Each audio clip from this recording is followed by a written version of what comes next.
Well, first of all, Job is a mysterious book. There's no doubt about it.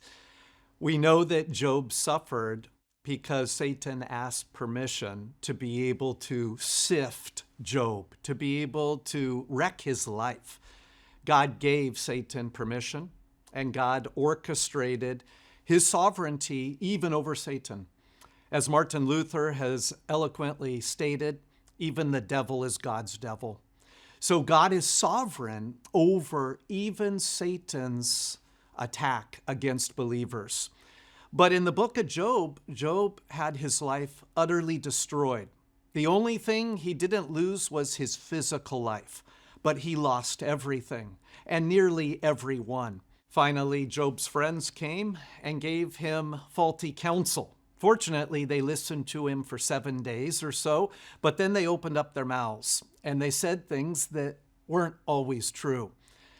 Job had a difficult time in the midst of his suffering. He had good days, he had bad days, like we all do in our suffering. But what we know is at the end of Job chapter 38 and following, the Lord spoke to Job, and the Lord gave a smackdown. He rebuked Job for questioning who he is. He is the ultimate creator and the almighty God. But the Lord didn't provide a lot of rationale as to why Job suffered. In 2 Corinthians, Paul is sure to provide at least 10 reasons out of thousands of reasons that believers suffer.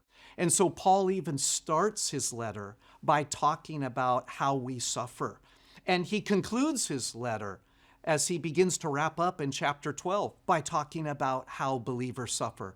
Paul gives purposes in our suffering while still drawing upon, I believe, the background of Job, but helping us to understand God's purposes in our pain. So I'm grateful for Job and the mystery of God's workings in the midst of his sovereignty, but I'm also grateful for 2 Corinthians because Paul gives us the nuts and bolts, many of the purposes as to why we suffer.